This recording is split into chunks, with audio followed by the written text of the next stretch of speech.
There's no place to escape to. This is the last podcast. On the left. That's when the cannibalism started. What was that? You know what I want to start off today, man? It's, every once in a while, I feel like we, doing the show for a decade. Yeah. Every once in a while, an episode comes up on one of our birthdays. Happy birthday, Henry! I'm not asking for that. Well, you are. I'm not asking for it, and I will not accept Happy birthday, it. Henry Zabrowski. I will not accept all of this love and affection. I will not. I push it. I push it away. Henry, I have a gift. It's my dookie.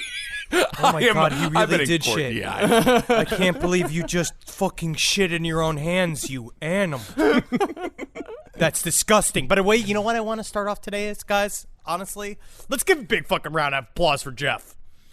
Now, we're going to be talking a lot about Gef the Talking Mongoose today, and I want to say a lot of people are 7 p.m. this week, 7 p.m., people going out there, they're applauding for the emergency workers, love it, but for one last night, my applause was for Gef. All right, there it is. Welcome to the last podcast on the left, everyone. I am Ben, hanging out with Marcus Parks. Hello. Staring at the beautiful birthday boy, Henry Zabrowski. And I'm just getting younger. Well, that's not how birthdays work. You're not Benjamin Button. No. You could tell by the way my neck is starting to look like the wrinkles in my forehead. Yes, indeed. More like Benjamin Stuffin. Hello, here I am. All right, today's episode. I cannot wait to talk about this. I had no idea that this was ever in existence, as opposed to most weeks. So today we're going to talk about Gef. What's Gef? Gef the Talking Mongoose. Yeah, dude. Yeah, we fucking are. Honk, honk. It's not that kind of goose. It's not that kind of goose. Honk, honk. You just like making that noise. So the tale of Gef the Talking Mongoose took place in the 1930s on a small island between England and Ireland called the Isle of Man. Ooh.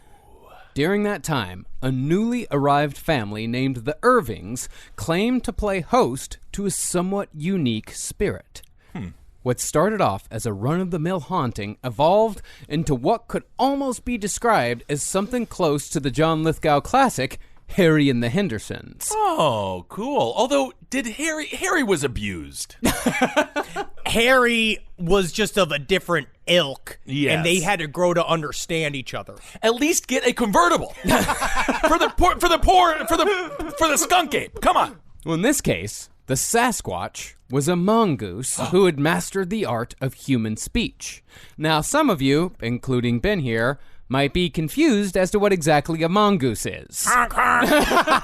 You dummy. No, I know what they're like. They're more of a marmot. God. Yeah, to give you a brief primer, a mongoose, plural mongooses. Mm-hmm. Is that true? Yes, it is. I looked it up. Wow. Very good. They're similar to a weasel or a ferret. Or a marmot, either one. Or a marten. Because those are around, you remember we saw those in Berlin, these weird little squirrel, little raccoon things that eat up people's cars, and they're so cute, but they just kill them by the fucking dozen in Germany by like stomping on their heads and poisoning them and shooting them with guns and shit, but they're so cute. Well, amazingly, though, it's been found in recent years that while mongooses cannot talk, some... Fuck you! Whoa! Conventionally, some species of mongoose, such as the meerkat, the cutest of all mongooses, do actually have their own language that communicates to other meerkats the speed, location, and type of predator that might threaten the meerkat gang. Can we all remember the scene in Big Lebowski when the nihilist threw the mongoose into the tub with Big Jeffrey Lebowski? That was a marmot. That was a marmot.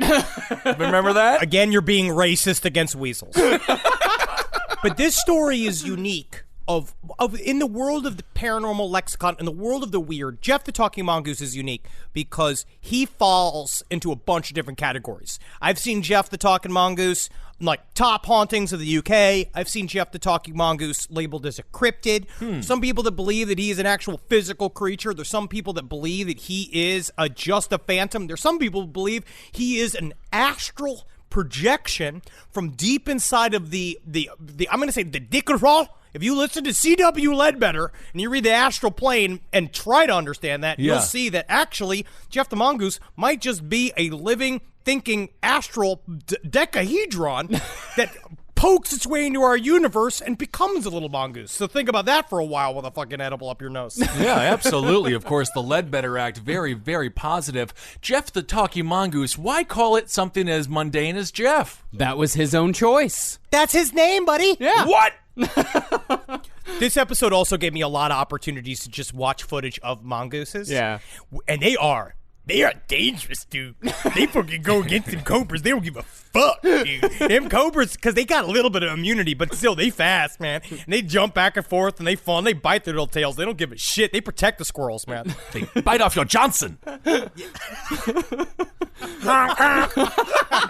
doing the honk. I don't care. Well, the talking mongoose that we're speaking of today was called Gef.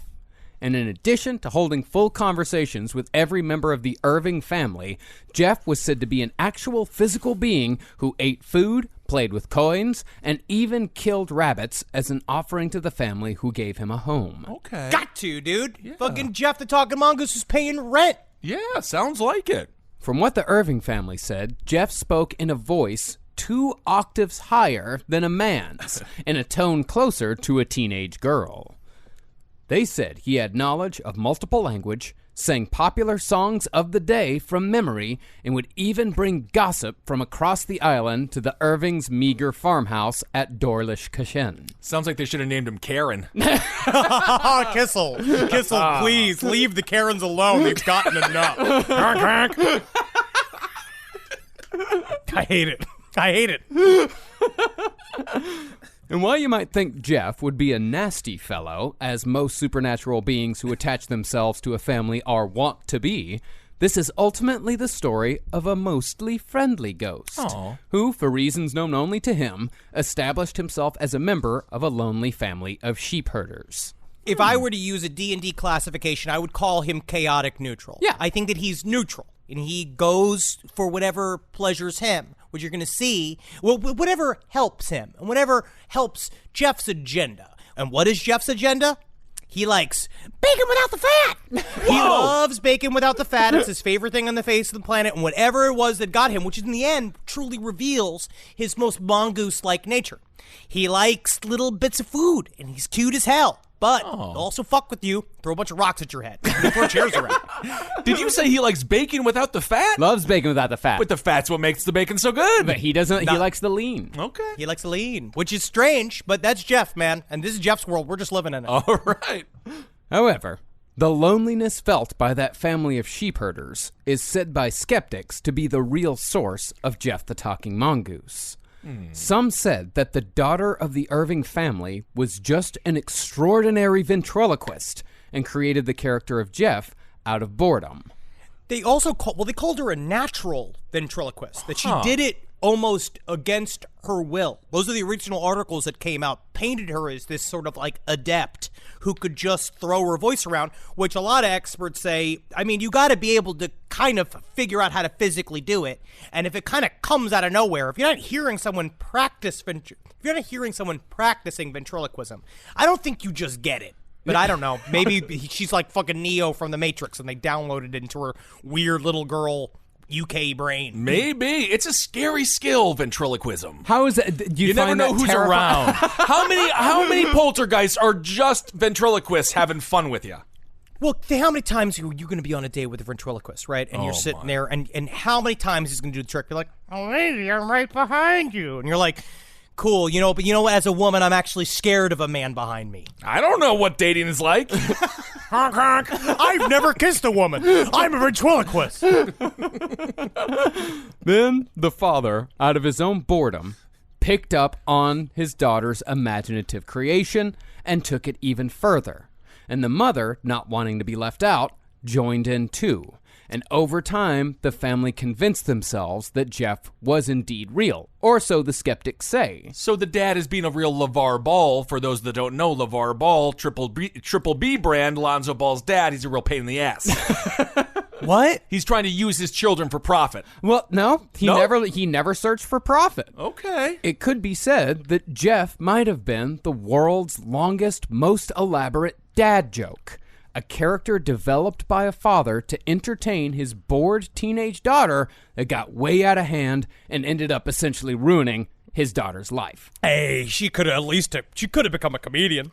Yeah, I mean, so this is a lesson to all the dads out there. It is not funny what's a classic dad joke? I'm trying to think of them. Yeah, classic dad joke is, Dad, I'm hungry. Hi, hungry, I'm Dad. Oh, Yeah, God! that's a good one. is My dad funny. used to do this. My dad used to do a running bit where he'd go, "You kids better start behaving, because if not, I'm going to take off my belt." And you know what happens when I take off my belt? And the whole family would go, "Your pants fall down." Oh, that's so And then he just nice. beat the living shit out of us. Yeah, that's the punchline. No, he never hit us. My father never beat us.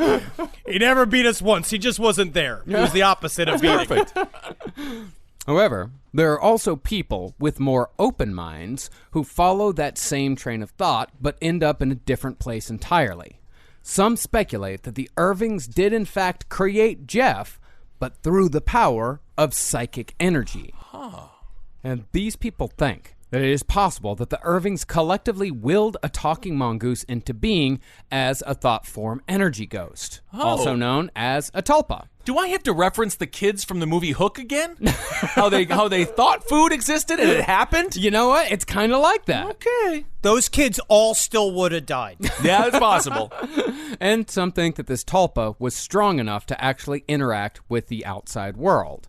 Essentially, for those of you, if you've never heard the tulpa episode that we did many, many, many years ago, a tulpa is essentially a being that someone is able to create using only the powers of their own mind. Cool. And there is debate about whether or not it has to be purposefully created, because there's examples of a bunch of scientists trying to create a tulpa purposefully, and they talked about how Buddhist monks, they also would go ahead and create tulpas to help them around their various monasteries. But then they get minds of their own and do whatever they want. But there's some people that believe that you might be able to accidentally create a tulpa by simply just feeding into a thought loop of a character that you create, and then the more and more you build out this character, the more and more it builds to begin. Because if you believe the book, The Astral Plane, we're sitting in a goop. We're sitting in a constant swamp of astral energy that reacts to our thoughts and our words, like the fucking slime from Ghostbusters 2. But what it can do is that you can build enough of a mound of it that it pokes through the astral plane into ours and creates, sometimes, a little mongoose. And who doesn't believe the book of the astral plane? Everyone does. So interestingly, unlike Jessica Rabbit, not all tulpas have to have big boobs. Apparently, some But they should. But they should. They really, really should. Well, I don't know if this talking mongoose needs to have big boobs. I think that would hurt. I would honestly, I'd love to see it. This is my question, though. If you would put boobs on a talking mongoose, you would have to put them on the back, because if you put them on the front, then you got dragon boobs. Now, next thing you know, you just got bloody nipple juice all over the place, which that's going to hurt the mongoose and your flooring. So then you got boobs on the back. There's a whole bunch of problems. There's a lot of logical problems. My problem is you put tits on the back of Gef, he becomes some kind of prison wife. I don't know what happens. So, over the course of this story, we're going to explore the question of what exactly Gef was. Was he a tulpa? Was he a hoax? Was he a fairy spirit, a classic trickster of yore? A hob. Or was this an actual, physical, biological mongoose who learned how to talk of his own accord? Hey, guys, breaking. The answer is yes. All right. Woo! Well, it might be helpful at the very beginning to hear possibly the most illuminating quote from Jim Irving, the patriarch of the Irving clan, concerning Gef the Talking Mongoose. He said, quote, "No one would ever invent such a bloody silly story." That's the thing. This is a silly story. In fact, No, do not tell me that. In fact, some might say it's bordering on stupid. Oh, I'm mad. I'm mad at you for even thinking people are saying that right now.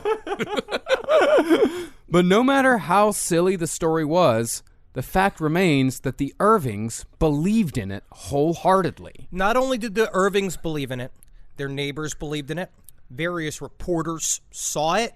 People heard it again and again. It actually kind of, if this wasn't some sort of giant group trick, like remember that viral story like they did back in the day, the March 7th, that that old St. Patrick's Day YouTube video where a group of town acted like there was a leprechaun, and they're like, gotta get that gold. Like it's like, and my father left me this leprechaun calling flute and all that kind of shit.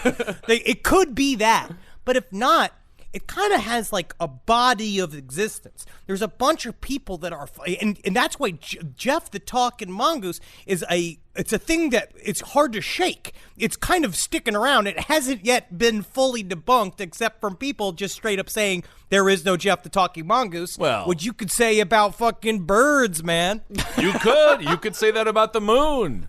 Regardless of the status of Jeff's existence, though, he was, for a brief moment in time, national news in the UK, and Jeff's existence was investigated as a serious supernatural phenomena by some of the most respected psychical researchers of the time. So this is what happens when you don't have school shootings. Then you just like, what are we going to fill our pages with? They make up crisps. It's nothing but stories about crisps, horrible jokes, and Gef the Talking Mongoose. Now, while the burden of proof was definitely on the Irving family when it came to Jeff's existence, as Henry said, this story was never definitively proven to be a hoax, and the daughter involved in this story maintained up until the 1970s that the whole thing was true, even if it kinda sorta ruined her life. Why did it? Okay, we're going to get into that. We're going to get into that. How did that happen? We're going to get into it. Now, while you may think that the story of a talking mongoose would be a short and sweet affair, you'd be mistaken. God damn it. No, I want this to go on for days. Because author Christopher Joseph wrote a solid 400 pages on Gef the Talking Mongoose in a book succinctly called Gef. Wow. Like Gef. I know Gef. No, it's like his Broadway debut. Gef. He is, because he's a star, man. Gef is a fun guy. Gef reminds me of Aylmer from Brain Damage, where he's this kind of floating, whatever you want him to be, he's going to be to you and to your family. Okay. But if you read Gef, we got an opportunity because of our buddy Neil, our man in the UK. He gave us the opportunity to read this book because it's out of print. And it's one of my favorite books about the paranormal I've read in a bunch of years. It is compelling, and it's why I'm here with the Gef tattoo underneath my left breast. 400 pages. Quite a tome. 400 pages, yeah. Now, stories of friendly, if inconvenient, visitations from entities are not unheard of in the realm of the supernatural. In 1956, 20 years after Gef, a girl named Shirley Hitchings in London communicated with an entity calling itself Donald, who declared itself to be the ghost of Louis XVII, the 10-year-old would-be king who died in captivity during the French Revolution. Is that how we're doing time now? AG, BG, BG before Gef, AG after Gef? That's how I feel. However, Donald claimed that he had escaped prison, but had really drowned while trying to swim to freedom across the English Channel. In this case, the ghost became a companion and gave the nickname of Chib to his chosen companion. Also, I want to point out this to everyone who just said, Gef starts with a J. It actually starts with a G in this case. So, hello, you just got trolled. Well, you got that. It's that weird Gef. It's the other Gef, which is always like I would never see a Gef. It's like a Geoff Gef. I always expect him to be wearing glasses. And the other one, because of a Jeff, I always imagine he's cutting up a bunch of Filipino men and taking their penises and putting them in a big fucking pot and making an altar to the Lord of Death and shit like that. So if I meet you and your name is Gef, that's what I'm thinking. Really, until I see your ID. Highly isolated situation that you just referred to that we can't go into for legal reasons. Well, mostly, this little girl and Donald talked with each other through writing messages back and forth, mostly discussing boys, particularly the British child actor Jeremy Spencer, whom the young Louis had a particular obsession with. Ooh, yeah, that's so cute, though. Just you and she's like me and my Chib hanging out, talking about boys who used to be a king. That's fun. What's it like, my gentle king? Saying like stuff like that. That's new Gen Z stuff. That's cool. So Louie's the lady. Louie's the girl. Not a girl. No, it was a boy. Oh, that's the boy. It was a boy that was obsessed with another boy. Ah, I see. Have you ever met a woman named Louie? No, that's why I thought it was interesting. I thought we were talking about the little girl. Oh, no. Oh. In another case, back in the 1800s, a Quaker family outside of Newcastle was visited by an entity known as Old Jeffrey. What started off as a classic poltergeist haunting evolved into visitations from a menagerie of ghostly animals, including a white cat and a little monkey. That's cute. Yeah. Even as recently as the 1990s, there was the Centrahoma stone-throwing spook, who announced his existence by throwing rocks at the home of a simple Oklahoma farm family, and the spirit eventually learned how to speak English by watching TV with its hosts. Now, aside from the London haunting of Louis XVII, the other two stories share a similarity. Both stories occurred in relative isolation, and the Irving family, who played host to Gef the Talking Mongoose, was no different. The Irvings were new arrivals to the Isle of Man, having moved there to live a simple life of sheep tenders after the patriarch, Jim Irving, lost his job with the Dominion Organ and Piano Company after the pipe organ business collapsed during World War I. Oh, man, those are some cold-ass pipes. Lo, what a horrible time it was for the pipe organ. Indeed it was. When I think of World War I and World War II, I think of mostly the devastation of the pipe organ. And I just feel like But I will say it made way for the electric guitar, because the pipe organ was just sitting in that slot. And it's so hard to bring a pipe organ to gigs. Now, as far as what they did on the Isle of Man, they did what pretty much everyone on the Isle did to make a living. They were in the business of livestock, owning sheep, goats, a dozen geese, and a few chickens. Now, the Isle of Man itself is a beautiful, yet desolate and difficult place to live. An island where the crows are so big and aggressive, they attack sheep, and the chickens are in constant danger of being carried off by huge hawks. Yeah, dude, it's like Jurassic Park, but with bad food. I'm going to say this. I'm Team Crow. Team Always Crow? have been. I love crows. I think they're so cool. Wow, but that's so scary, man. What if you're a little guy? You get to a point where you're just a little man. I could probably be picked up by 4 Isle of Man crows. But I would eventually talk them into my service and use them like Gandalf fucking did, sending birds to pick up my even tinier boys that are doing my missions fucking for me, dude. Gandalf was a delegator. Yes, he was. Now, Jim was not a naturally talented rancher, and usually had to supplement his meager earnings with extra work for more successful farmers in exchange for a sack of potatoes. All right, I just got a question. What is a naturally talented rancher? Just someone born with shovels for hands? What do you do? Ask Like, Marcus. I'm just a natural. I just took to it right away.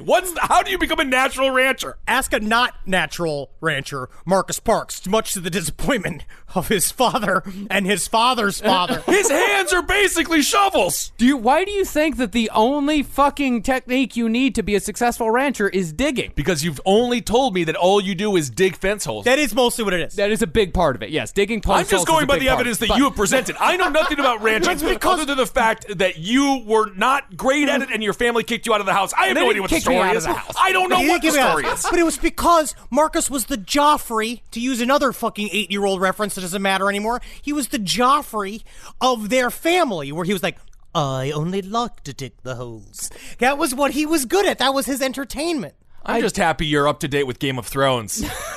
Also, I don't remember Joffrey having a penchant for digging holes. I don't know. Oh, what am I? I stopped watching it. I gave up. All right, what am I hearing?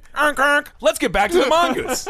Oh, look at the mongoose. Oh, let me talk a little bit about the Irvings. The Irvings, they were actually kind of like well-to-do where they were from. They were city people. They kind of lived the fun life. When the pipe organ industry fell out, like so many other haunted ghoul church people, they lost their jobs. So they thought they wanted to go to a simple life and go to the Isle of Man. But what happened is that because it's so isolated, they kind of became pariahs. They kind of became like very unpopular people within this small community because they were in a very hard farm. They were in a very hard patch of land to begin with. That also, we'll get into it, might have been vaguely haunted. Okay. But there's something about them being isolated that harkens back to the idea of witches and their familiars. There was a story about how, like, oftentimes witches would be, back in the day, the reason why they would be accused of this behavior was because they were unpopular. And because they lived far away from everybody else, you start to begin, like, stories about them. So things kind of already started bubbling up to the surface about the Irving family very early on. All right, so there's kind of the weird family that people tell stories about. Yeah, and they're really not even that weird. They're just not from the Isle of Man. Okay. Yes. Now, as far as Margaret Irving went, the wife, she seemed to be built for farm life, at least physically. She was said to be of wiry constitution and strong physique, and would often walk 4 miles both ways through rough terrain to see her mother when she fell ill, and Margaret could do so without getting tired. A hardy woman. She was a hoss. She was a hoss, and she had beautiful eyes, honestly, very mesmerizing eyes. People would often call her, they believed her to be in touch with the other side. Yeah, I mean, one interesting thing about Margaret is that certain paranormal investigators who visited the farm during the Gef years said that they got a specific witchy vibe from her, and had life gone a different way, Margaret might have become a witch. What does that even mean? She just didn't smell like cow shit? What is that? What does that mean? Groovy chick. She just dressed like Stevie Nicks, float around. All right. Then there was the daughter, Vora.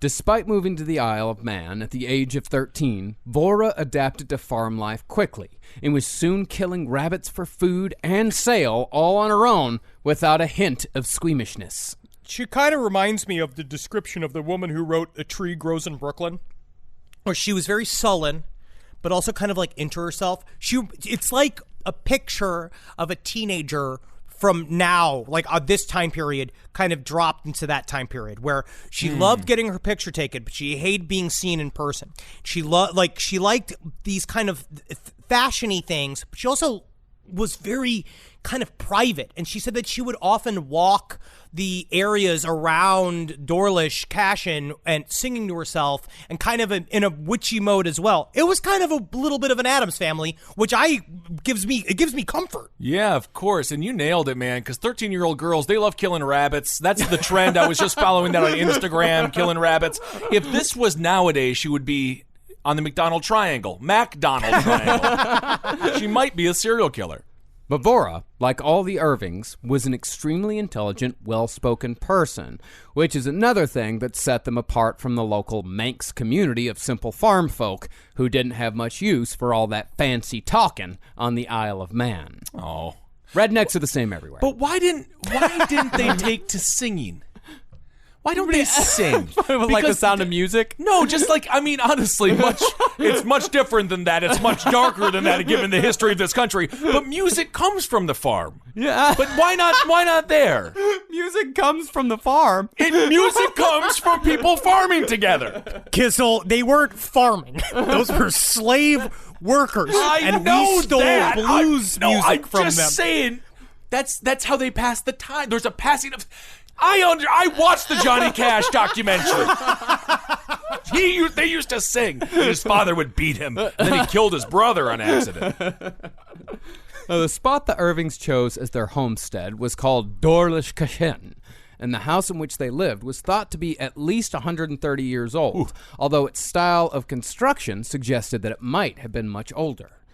The area around Dorlish Cashin had a witchy feel, because it was dotted with prehistoric burial mounds and cairn circles, which may or may not have been used in ancient Druid rituals, and may or may not be related to the ancient land of Fae. Ooh, now, cool. There was a lot of talk about this part of the Isle of Man being the land of the fairies. The fairies, as we know, come in many, many different forms. We know them as they can be called elementals, where they are just literally spirits that live inside of rocks, or they are mischievous entities that live off of the interaction between themselves and humankind. That we help them, like the alien phenomena, we help create them with our participation. And they also sometimes show up. There's some research about how tiny little furry creatures were often seen as the familiars of witches. That they would say, a lot of times they would either show up, unbeknownst to them, they'd have these little creatures just show up and join in their league with Satan or whatever the hell it is that they were doing. Or they purposely called them out and made it in a relationship with the Fae, and sometimes they would turn into a cute little creature because it's fun. The only thing I know about fairies is they wear boots, according to King Ozzy Osbourne. Which I still don't know what that lyric means, but it's a great song. Boats and you gotta believe me. Well, no matter what, Dorlish Kashin was known to be a place where strange things happened. Years before the Irvings arrived, men digging for some unknown reason found a funerary urn containing mysterious black ashes. Ooh. They reburied the urn, and some years later, a young man hunting rabbits was pushed back by an invisible force on the exact spot where the urn had been buried way back when, suggesting some sort of paranormal significance to the object.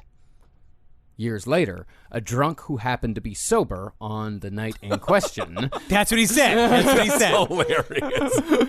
He said that he was followed by a ghost near Dorlish Kashin for 3 miles, and the ghost kept him company by singing hymns and trying to convince him to lead a better life. It's like, yeah, man, I don't need a fucking astral sponsor right now. I'm trying to get home. And the ghost looked like a large pink elephant, almost like he was going through delirium trance. And then, of course, are the tales of local folklore. The Manx, as they call themselves, believed in the Scairgunlasheg. Is that how you say that? It's the closest I can come. We'll go with it. I tried to listen to some of the Manx Gaelic, and wow, that is fucking thick, dude. Yeah. It's like a whole other language or something. It really is. I mean, it's not quite Gaelic. It's not quite English. It's Manx. Manx. Now, the Scairgunlasheg was a malicious ghost who would torment, nip, and pinch its victims as they tried to sleep, for no apparent reason. The other local fairy creature was the Fainidri. Okay. These trickster spirits, said to be of fairy origin, were mischievous, temperamental, or helpful, depending on how said Fainidri was approached. Those are just the emotions of every human being on Earth. But you got to... Because, again, these things have their own agendas. When we talked about the Enochian world to everyone's incredible enjoyment in previous episodes, you understand that when you meet or you believe that you meet, if you believe so hard that you're meeting an entity from another realm, you have to understand, especially if you believe this is full-on magical hullabaloo, so just come with me. If you believe and want them to work with you, you got to come at them on their level. You got to incept them. You got to go and make them. It has to be their decision to help you. Yeah, and these creatures, the creatures of the Fae, hobs, brownies, and the like, they can either help or they can destroy. So you want to be nice. But that's the thing. It's never with malice. Only because the Fae are said to be ignorant of the needs of man. They don't know what's best for us. They're trying to do their own thing. They have their own agenda. And they're either unable or unwilling to learn what's best for humankind. The book, The Astral Plane, talks about how an entity from the other side sees our world, right? Imagine that our world is one level of density, and then there's like 8 worlds on top of this world that are all varying levels of things that we can touch. The one right above us is where something like this would be, one of these weird little fairy creatures. But when they see us from all sides. Like, we appear like kind of like a Picasso like painting, like one of those things where we appear flat. They see every one of our angles, and not only see that, but they see every little bit of like the earth energies inside of us, all the cells, all radiating energy at a time. And then there's the egg-shaped astral, like when you see in aura pictures that you get if you go to like a fun rap party or you go to like a girl's bachelorette party, you go to one of those aura pictures, there's that they have to then kind of interpret, because to them, that's the only real thing. Our meat bodies mean nothing to them. They just see these orbs. So they're constantly trying to figure out how we work, like we have to figure out how they work. We're as much of a curiosity to them as they are to us. Isn't that interesting? Mm-hmm. It's not to some. Some people don't find it interesting, but I find it interesting. When we examine the story of Gef the Talking Mongoose, it seems as if he was much more a spirit of the trickster variety, but ultimately harmless, if indeed Gef was what the Irvings said he was. Starting in September of 1931, the Irving family was first visited by an entity that eventually identified itself as, quote, a ghost in the form of a weasel. Now, certain people in the psychical game had much to say concerning Jeff's provenance. Some of them speculated that the Irvings were actually highly psychic individuals, particularly Jim and Margaret, and that through nothing more exotic than excruciating boredom, they communed with a spirit already present at Dorlish Kashen and willed it into physical being. But no matter the means of Jeff's conjuring, the story that the Irvings told was that his appearance was slow to come, because it would be absolutely ridiculous to assume that a fully formed talking mongoose just appeared in their fucking kitchen one day. That's ridiculous. Now, over time, if it appeared, now I'm getting a little bit more sold on it. What is this, fucking Sesame Street? No, this is the Isle of Man, darling. Now, at first, the family just called the spirit Jack, because the creature had no physical form in the beginning. At first, it was just making noise, something closer to a poltergeist, and it took a while before it began to directly communicate. Jim Irving's first instinct was that they merely had a clever flesh and blood creature, so he tried blocking its entrance into the home by filling in all the cracks in the walls and the floors of the house. But still, the fucking thing got in. Can I just say this? Maybe you should do it anyway. Just if you got a big hole in your wall, feel free to plaster it. Just cover it, just in case. Don't need a reason. Unless it's a peephole and you don't want to plaster it. But that's for different things altogether. Indeed it is. I was watching that documentary called Rats, and these fucking things can fit through a hole that's only 2 inches big. So you got to cover all these holes if you think you got some kind of magical fucking mongoose in there, especially if he's coming from inside the house. He's coming from your fucking brain. When I had that rat in my apartment for a month, which is still giving me PTSD, it could have snuck into my dick hole. That thing, I tried everything. It could have snuck into your fucking dick hole. You better start plastering up your nose and your mouth before going to sleep, because it's going to crawl inside of your body. That was horrible. I hated that thing. Then, whatever it was started eating the family's food while they slept.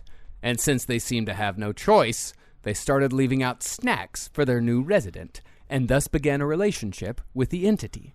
Which is interesting, because that is what you do to appease the Fae. So they accidentally, if it's true, that they ran into something that's some form of elemental that was already there, that is now responding to their presence. They're encouraging it and saying, okay, here you go. We will allow you into your home, which is how you're supposed to handle the Fae, because if not, they steal your fucking microphones and your belts. I know that. So what does Gef the Talking Mongoose like to eat? He liked bacon without fat. He liked chocolate quite a bit. He liked chocolate. Biscuits. He liked biscuits. What is this, the Met Gala? That's nice stuff. He's cute. He's European. A Jeff's existence might have been an extended bit that got out of hand, and it might have all been imaginary. But as we said, the fact remains that Jim, Margaret, and Vora believed in Gef the Talking Mongoose until the day they died. Damn. Now, at first, Jim said Jeff's speech was nonsense. He said it sounded like this, quote, Oh.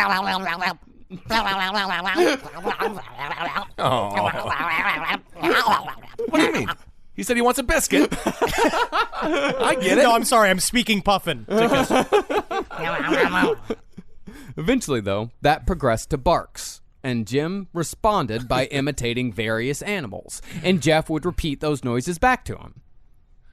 That carried on for a few weeks, along with simple conversation, and before Jim knew it, Gef was fluent in English. Why do I feel like Charles Manson had the same conversation with the same entity in his jail cell the past, 40 years of his life? This is straight up an isolation fever dream. Hey, Gef, let me ask you something. You know how to eat pussy? Well, golly gee, I don't, but I sure hope to learn. You went to the wrong cell. Go talk to Sirhan. Maybe he knows more. But from what Jim speculates, Gef was just pretending to not speak English, and this little game was just to ease the family into accepting his existence. Because that's the thing, Gef showed up in kind of fits and starts, which sort of goes back to Henry's theory that this is poking through from the astral plane. It doesn't come out all at once. It merely begins to evolve, and the people that see it, the people that interact with it, they add their own bullshit to that entity. They are manipulating the astral plane with their thoughts and energies and creating the only thing, the way I could truly describe it, as a paranormal hernia. where it is slowly going through the layer, and it does affect your work. That does make a lot of sense. It also reminds me of when you move into a Brooklyn apartment and you're like, I want to get rid of this key lime colored wall, and you try to paint it over white, but then slowly but surely the key lime color comes right on through. The thing was, this tactic of easing them into it, it worked. Oh. The family was not frightened of the entity at all and approached the existence of Gef with an air that was more curious than fearful. They were soon teaching him nursery rhymes, and Gef was able to repeat those nursery rhymes verbatim. And Gef became Andrew Jeff Clay. And he would say, hickory dickory dock. What does that go? Hickory dickory dock, something sets. Yeah. Somebody sits on something's cock. I don't know, that's but what it is. It all ends with cum. It's that simple. Yes. You're just trying to add more to it than it's there, but that's why Dice was such a poet. Such a poet. Simplicity of language. Concerning paranormal undertones, though, Jim said that in the early days, Gef sometimes made a noise that was similar to threshing or churning.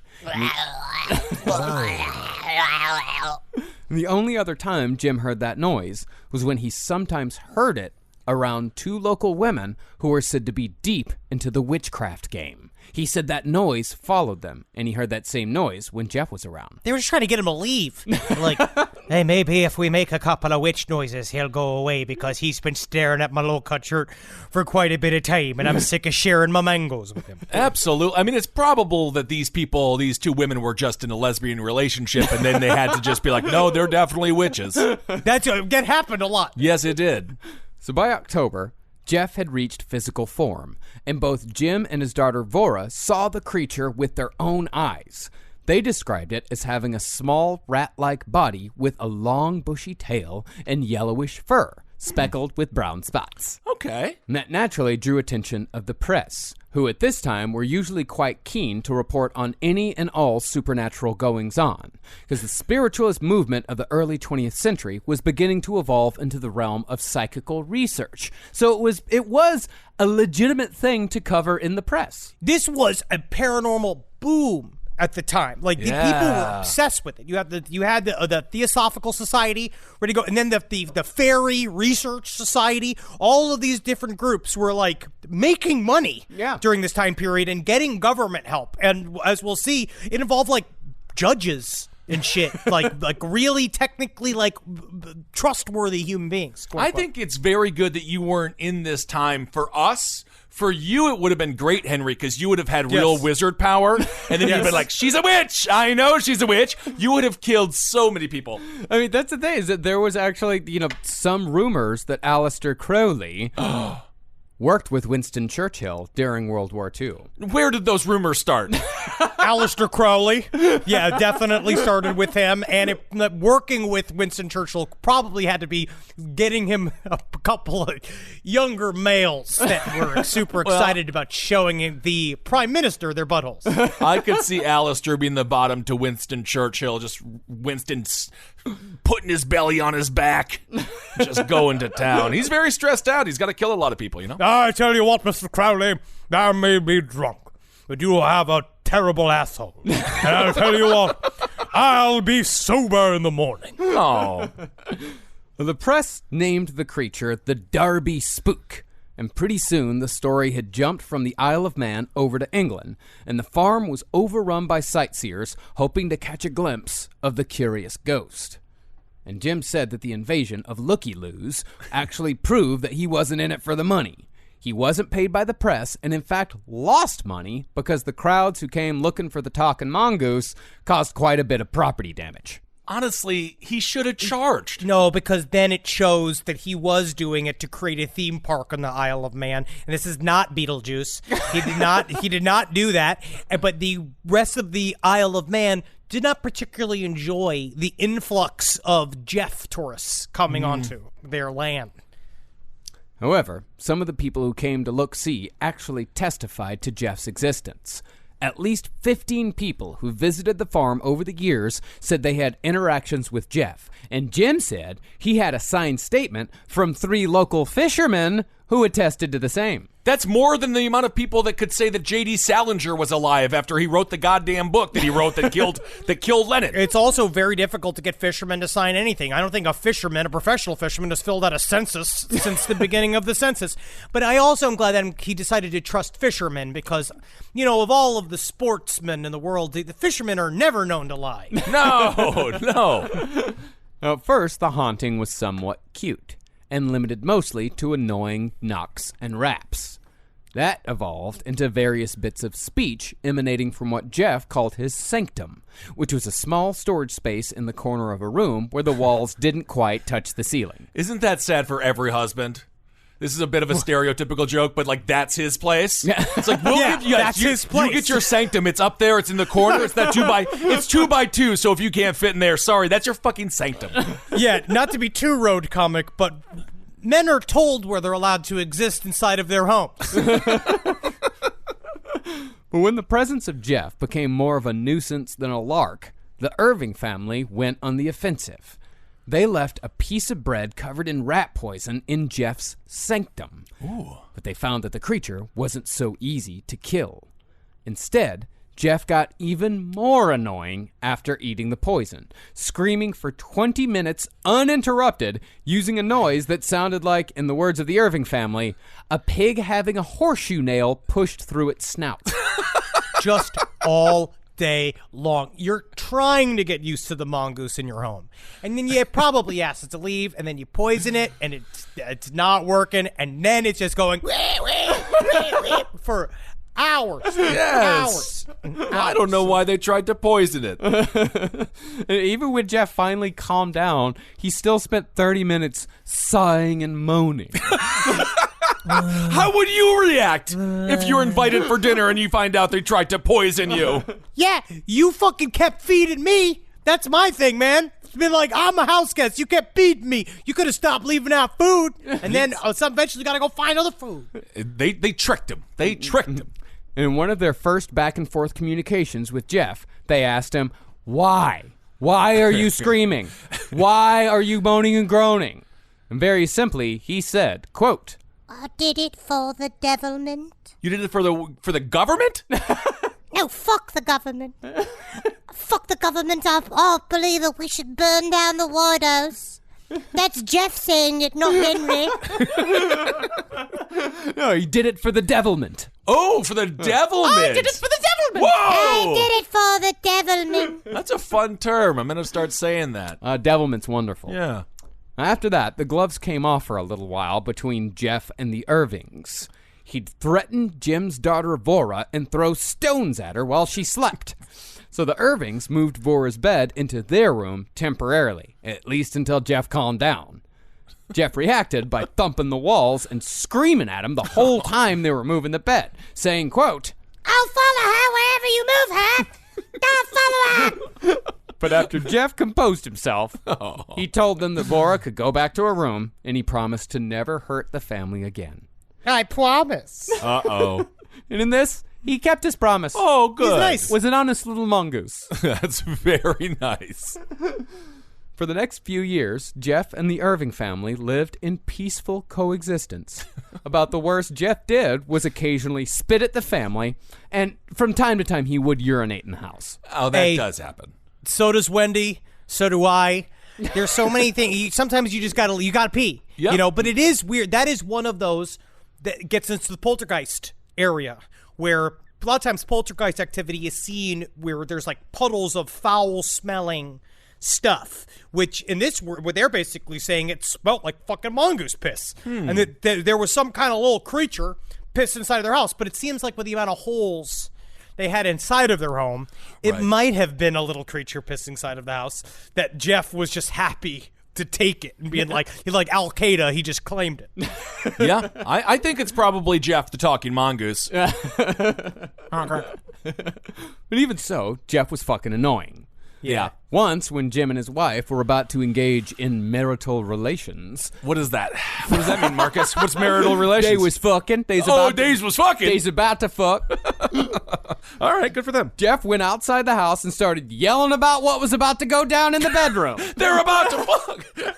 Y'all be fucking in here. You wouldn't believe the kind of Irish fucking that's going on in this fucking house. What's that, Gef Talking Mongoose? They're about to fuck in there? They're about to fuck. Whoa! I actually saw them get in opposites. So they're about to no 60 no. All right, Jerry, Larry, Craig, let's go. We're gonna watch them fuck.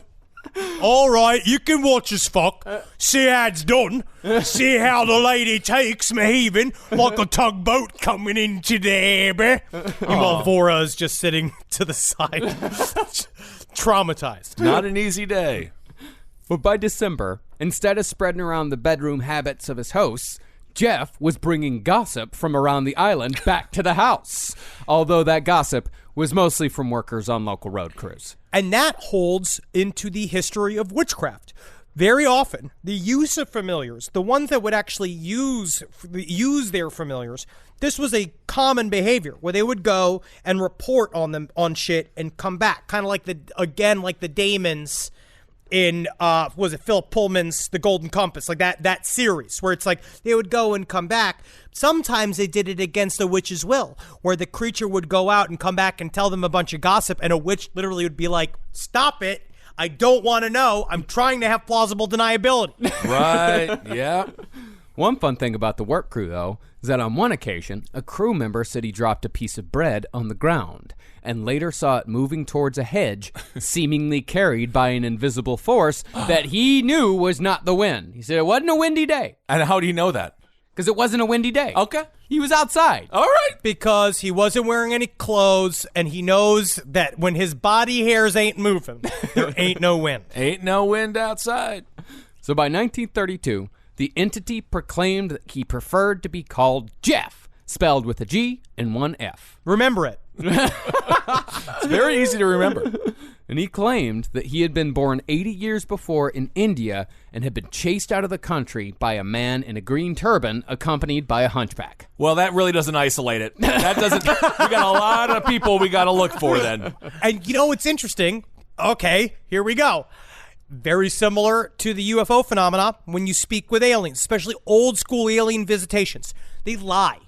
When they even see little creatures, there's stories, right? Jacques Vallée did a good compilation of stories of like weird little long-nosed workmen that you'd see in a field, like old-timey UFO sightings. And they would say stuff like, "We're from the moon, and you can come up with us in our hot air balloon." And but their hot air balloon was a fucking UFO, and they're just talking in whatever is the day-to-day things that people would understand. Number one, a way to pulling from images from our consciousness to help bridge the gap in communication between two wildly different species and ways of living, types of intelligence, different planes.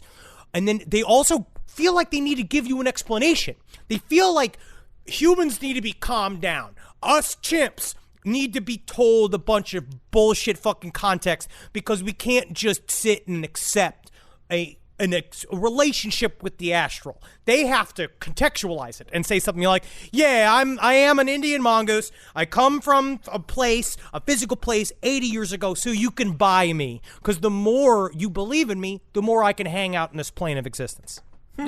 They like being there. All right. I love it. Who wouldn't want to be in the early 20th century, 19th century, 20th century? 20th century? Yeah, 19th century. That was a while ago. Yeah, that was a very fun time for a mongoose. Yeah, 1930s. It was before things got harsh. It's a great time for a mongoose, actually.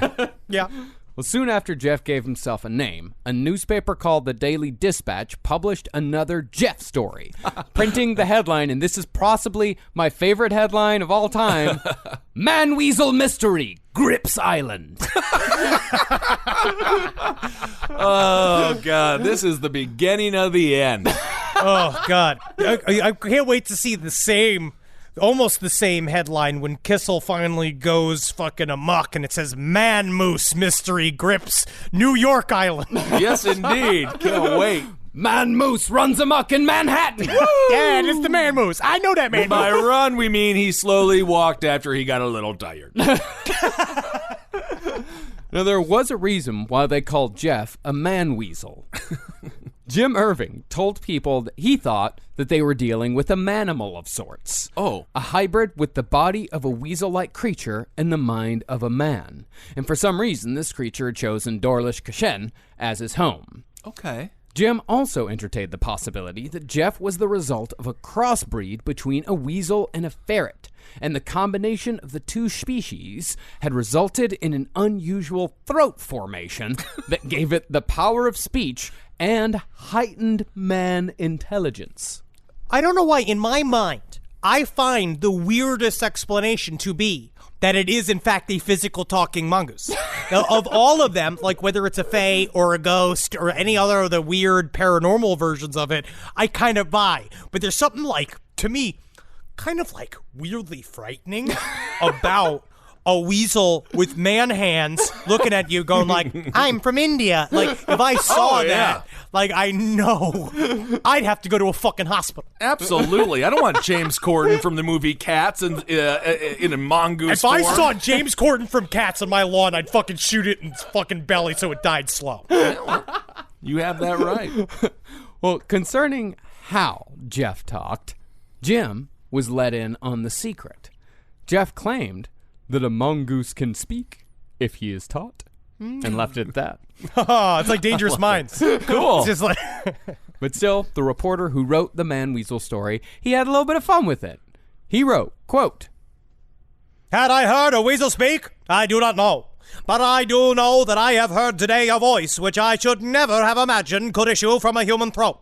That the people who claim it was the voice of the strange weasel seem sane, honest, and responsible folk, are not likely to indulge in a difficult, long drawn-out, and unprofitable practical joke to make themselves the talk of the world, and that others have had the same experience as myself. Signed, Truman Capote. This was his first piece, actually. He got a lot better. Is this either the greatest journalistic assignment or, like, are you the dumbest person at the office and they want to get rid of you? I don't know. I can't tell. I think it's both. I think actually it's both. You are lucky enough to be the dumbest person to get the talking weasel story. Weren't we leading up to, like, a massive world war at this point? There was a lot going on in Germany at this point that should have been covered instead of Gef the Talking Mongoose, yeah. It almost seems like the lack of coverage is what allowed it to blossom into what it became, but I'm glad we got this story, though. Even though, and we got many episodes out of the Nazis, so technically we should be thankful to them. Sure. That's a fun way to get in trouble.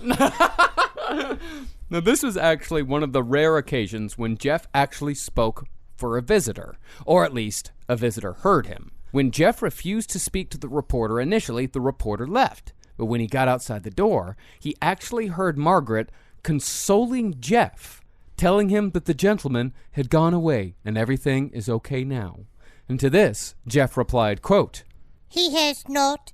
I can hear him whispering. I won't talk for these people. They're all liars. Oh, Gef. And it's possible that this aspersion caused that same reporter to also throw the Irvings under the bus. Just because Gef called them fake news, huh? But he heard the goddamn voice from inside the house. We'll get into it. In that same article, the reporter speculated that daughter Vora was perhaps a highly talented ventriloquist, and pointed out in the newspaper that this teenage girl didn't have any friends. Oh my, what is wrong with this? This guy is such an asshole. Her life was fucking just decimated in teenager terms. Like, did he say that? Shown the whole world how dumb she is and how lonely she is and how all she does is make up voices all by herself and she lives the fucking weasel. I mean, also, she could never be on the yearbook squad in school after this shit. She lives on the Isle of Man. It's just a bunch of garbage pail kids around. Who is she supposed to hang out with? There's no other 13-year-olds. There's probably a couple of, like, rough farm boys that she wished she could sit on the lap of, and now they won't look at her because she's fucking got mongoose juice all over. I don't think that would stop him. Well, other newspapers went a little more sensational, such as the Peel City Guardian. They went full cryptid with the story, claiming that Gef terrorized both the Irvings and their neighbors with hissing breath and a terrifyingly high-pitched voice. Cool. They also claim that Gef had the body of a weasel, the head of a pig, and great glowing eyes. They loved the amalgam. Body of a pig. My favorite YouTube video.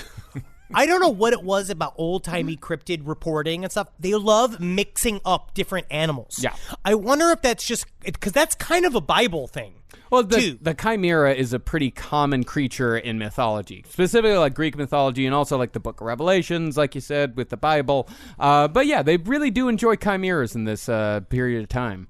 They like swapping the parts, which I get. It's fun. Yeah. It's fun to think about. I mean, you look a lot of coat of arms throughout England. A lot of them have chimeras, like a griffin's a chimera, all that type of shit. So yeah, they enjoy it. It really depends, though. You have the head of a pig, the body of a cow, and the cock of a chicken. That'd be weird. I don't want a chicken's cock. Wouldn't it be I want the strange? cock of a pig. I want the head of a chicken. And I want the body of an owl.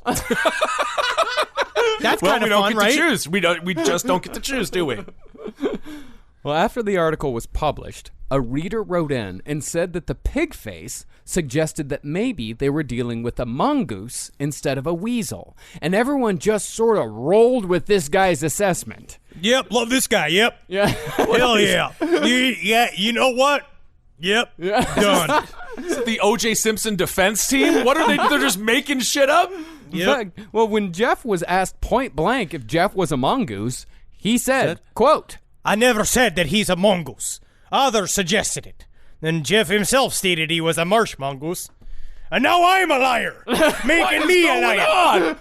So Gef did say he was a mongoose. After somebody else said that he was a mongoose. So is that because they're psychically making him a mongoose? Oh, now you're on board, buddy. Ha-ha, Kissel is starting to understand. He's starting to get into the wiggity world of things that don't matter. And again, it makes you dumber. Now, after seeing the article in the Peel City Guardian, a woman named Florence Milburn wrote a letter to the National Laboratory of Psychical Research. How bored are these people? I mean, it's huge. This is huge news for the Isle of Man. We got a talking mongoose. Honestly, if there was a talking mongoose in my apartment building, I would be there with an old-timey reporter's hat with like the weird piece of paper on the side, the big flashbulb camera, just to be a part of the whole hubbub. No, I know. And who should receive that letter but world-renowned parapsychologist Harry Price. Oh, yeah. His name comes up a lot. Yep. As you might remember, Harry Price was the man most responsible for bringing the story of Borley Rectory. Rector dang near gave her a nice Corvette. Wow.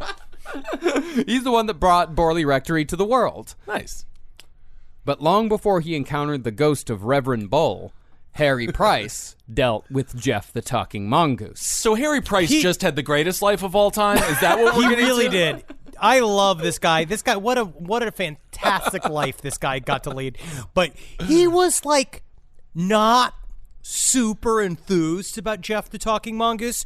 When he first saw it, he was just like, I think I can give this to somebody else and see what they do with it. And maybe we'll vet it a little bit before I go and find this fucking talking mongoose. Especially because the Isle of Man, unfortunately, it didn't seem like a place a lot of people were like super excited to go to. Oh my goodness, so he was the curmudgeon agent from the docuseries McMillions.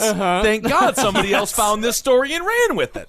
Yeah, I mean, for the initial investigation, Harry did not go himself. Oh, wow, and then it blew up. I don't think he should be I'm against him now. I don't think he should be allowed It's all in. about packaging. What did we learn from Edison? It's about packaging. Instead, Harry Price sent Captain Harold Egerton Dennis to get a bead on the whole story. Now, Gef didn't speak to Captain Dennis on the first night, but when the captain returned the next night, Jim informed him that Gef would speak in exchange for a camera or a gramophone for Vora. It's almost like their daughter asked for a gift they couldn't afford. Yeah, it's like asking Santa Claus. Yeah. But maybe that's what I'll start doing instead. If I, what I'll say to Wendy when she wonder, like, is there a Santa Claus? Maybe I'll tell her that actually, no, you should ask Gef the Talking Mongoose for steak tonight. Oh. But Gef also said that he would only appear if the person requesting his presence believed in the talking mongoose, because Gef had no time for what he called doubters. Nope. Time, you got to believe in him, man. I get it. Hey, life is short. I understand. I get it, man. You can't let it's like, I'm certain MJ didn't allow a single non-believer inside that circle. Hell no. That's how you get those W's, man. Now, Captain Dennis was open to the idea of a talking mongoose, but still, Gef wasn't having it. On the second night, Dennis heard a voice coming from the bedroom when he was talking to Jim. And the captain shouted in assurance that he did indeed believe in Gef. I believe in you. But Gef replied, quote, I don't mean to stay long as I don't like you. What? What did he do to you, Gef? What happened? You didn't believe? Well, the captain did try to sneak up on Gef by silently crawling up the stairs. Oh my God, do you have any idea how difficult it is for a man with one wooden leg to sneak up on something? Yeah. Plum, plum, plum. Plum, plum, plum. But Dennis slipped on a broken step and noisily tumbled back down. And so the captain left, partly convinced of Gef's existence, but still somewhat skeptical. Huh.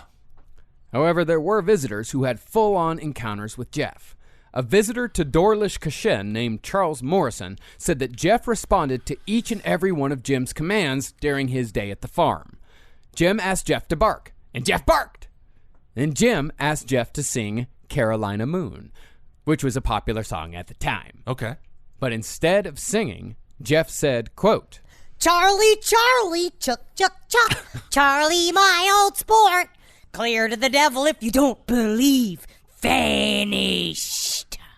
Well, that's not exactly the song that I wanted to hear, but that is a nice tale. You know, I'll tell you what, I wanted to do a little bit of a dance, and I wanted to maybe, take my daughter on the town to that song, but instead I'll be frightened by it. Indeed. Nothing like some good fiddle music to get these white bones cracking. Then that night, as Charles was trying to sleep in the house, Gef reappeared, saying he's going to keep Charlie up all night because Charlie was a doubter. And about an hour later, Charlie heard something under his bed. Morrison said he looked underneath the bed and saw a pair of glowing eyes staring back. And Gef asked him, do you believe now? Yes! It's so fun. It's so fun. Yes. Gef then made a spitting noise and then kept Charlie awake all night making various animal sounds. I can't sleep because of y'all, and y'all can't sleep because of me, and I can't sleep because of y'all. You ever see that? That was, I believe, from Real World. It could be. It could be. Well, other visitors were treated to Gef's penny trick. In this, visitors would flip a coin and have Gef guess heads or legs. That's how it's done on the Isle of Man. Oh, I like that. Yeah, because they got their crest is like 3 legs all put together. And Gef was said to have always guessed correct. Cool. Which, that kind of goes against the whole ventriloquism thing. Yeah. Because I don't know if Vora would have been able to guess every single time, but Gef was able to do it every single time. And sometimes he would even guess the opposite on purpose, but he would always guess the opposite correctly. It's very interesting. There's a lot of weird corroboration because a lot of people used to go over there, and unless it was Jim, it's like they're all hanging out and they would hear a disembodied voice come throughout the home. The one weird factor of the old school farmhouse was that it was a stone frame that had a wood frame on the inside of it. So there was like a weird gap between the wall and the what actually made up the exterior of the house, which is what a lot of people said was the reason why, the one weird reason of there could actually be a creature in there, within the walls making a bunch of noises. Sure. But it was very difficult for them to pull off these ventriloquist tricks in front of everybody while they're trying to play the game in the dark. Yeah, all right, makes a lot of sense. But as nice as Gef could be to visitors, he could still sometimes be an annoying terror to the Irvings. At least he was nice to visitors. You're allowed to be kind of a prick around your family. That's unfortunately the people who get the most prick version of you sometimes, which is unfortunate because we take our families for granted, Kissel. Yeah, we do. Sure. About a month after Charlie Morrison's visit, Gef woke up Jim at 5 a.m. saying that he was sick. Oh. Jim then heard a noise that sounded like a cat vomiting. I got a case of the mongoose shits. And when Jim looked under his bed, he saw a pile of vomit mixed in with some half-eaten carrots. Oh. Gef vomit. Oh, Gef vomit. And Gef had other maladies besides just food poisoning. On another occasion, a horrible bronchial cough echoed throughout the house when no one else in the family had any kind of sickness. And Gef claimed it was coming from him, saying, quote, Jim, I have a goddamn cough. I have a hell of a cold. Oh, Jeff. Do they make mongoose Robitussin? It was around this time that the Irvings claimed to have actually come into physical contact with the entity. They said they saw Jeff run over the crossbeams supporting the roof, and upon closer inspection, Jim saw that Jeff actually had doll-sized human hands. Oh, Cool. But they didn't have 5 fingers. It just had 3 fingers and a thumb. Yeah, man. Old school Mickey Mouse. Yeah. This is what Mickey Mouse would look like if Sure. it was real. Also, the Teenage Mutant Ninja Turtles, another reference to them. Yeah. Margaret was actually able to reach up to the crossbeam and stroke Jeff's head and feel his teeth with her fingers. After that, Jeff was well and truly a member of the family. He did it. Yay! Everybody even bought him a little ball to play with. No kidding. Yeah. Oh, yeah. Did they ever get that xylophone for the daughter there? Gramophone. Gramophone. In return, Jeff began bringing objects from nearby farms as offerings, and he even started killing rabbits and laying them at the door for the Irvings to sell for 5 pence apiece. Wow. By the end of it, Jeff would kill over 200 rabbits for his adopted family. Can you sell an animal that is killed by another animal? Isn't there like some diseases that could spread that way? Doesn't seem that safe. No. Well, I mean, this is 1930. I think you could. This is 1935. You can sell anything. Any meat will do. Any meat will do. Okay. But, this is what obs or the obmen or brownies are also known to do. They, if you work in conjunction with them, they will help you in many ways. They go out of their way because he ended up being the breadwinner for the Irving home. Mm-hmm. Well, that is quite an indictment on the father. It is. Well, as far as how Jeff killed him, Jim said that there was never a spot of blood on the rabbits, but their eyes were usually bulged out of their skulls, implying that Jeff had strangled them to death with his strange little human hands. You think you're fucking better than me? You think you're fucking better than me? You see him just choking rabbits in a field. Damn. Admittedly, Vora was also quite the accomplished rabbit killer herself, but her method was much bloodier. She'd have Mona, the family dog, point at the rabbit, which froze the animal in its tracks. That's what a pointer's for. And Vora would sneak up behind her prey and beat it to death with a stick. This chick is psycho. The daughter, desperately needs psychiatric help. No, she's a hunter. There's nothing wrong. Right. There's nothing wrong with that. This is farming. This is a farming life, Kissel. It's a harder life than our lives. I get my food like a good human being from Taco Bell and from McDonald's. They don't even kill the animals. They're born as patties. And it's very responsible of them. Very responsible. But on the other hand, Jeff in time figured out that the family was depending on the income earned from the rabbits he'd killed, and he'd go on strike if he didn't get his way. Jeff unionized, but it's just him. Conversely, he'd also use rabbits as peace offerings on the occasions that he offended Margaret. And he did offend Margaret pretty often. He did. He really, really did, because he was he's naughty. He's a naughty mongoose. He's a cheeky mongoose. Cheeky. Did he go there? Did he say it like it is? He did. No, he wasn't. He wasn't being Dennis Miller. He was more of he'd just kind of say stuff, and he'd talk about really personal things that Margaret didn't like him talking about. Yeah. Man, Dennises have a bad name. Dennis Leary, Dennis Miller, and Dennis Nielsen. I don't like any of them. There's Dennis Wilson.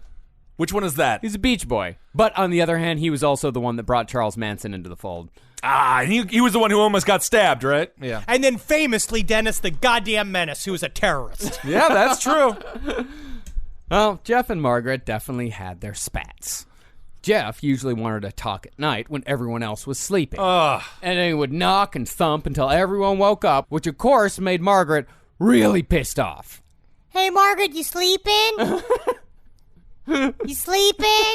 Yes, Jeff, I am well asleep here. As you can see, Why are you talking then if you're sleeping? Well, because you just woke me up, Jeff. I got a long day tomorrow of looking at Margaret, grass. what are you going to do? You're going to go out there, look at fucking rocks? Yeah. Is that what you're going to do with your whole day? Yeah. Margaret.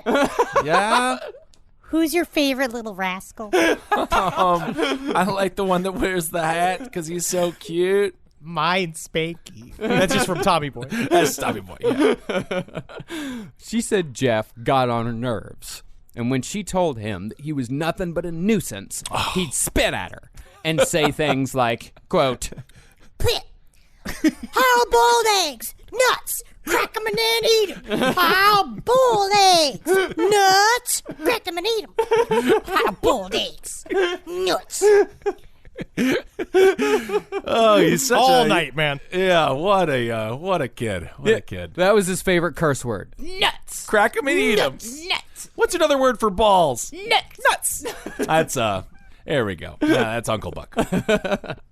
Well, Gef and Margaret's relationship was even described by the author of Gef as strangely intimate, even sexualized at times. No, gross. Sometimes, Gef would watch Margaret undress, naming each item of clothing as she took it off. Hey, you're taking off your hat, huh? I can see your hair nice. Oh, yeah, you're taking off that big strap in front there, you big old round ones in the front. You can take off that. Oh, yeah, nice. Oh, what's that, a parachute? Oh, that's your underwear. Oh, Man, they big. Gef, that's crossing the line. I can see your butt, Margaret. And I'm memorizing it. Oh, my goodness. Gef even once tried to hit on Margaret behind Jim's back.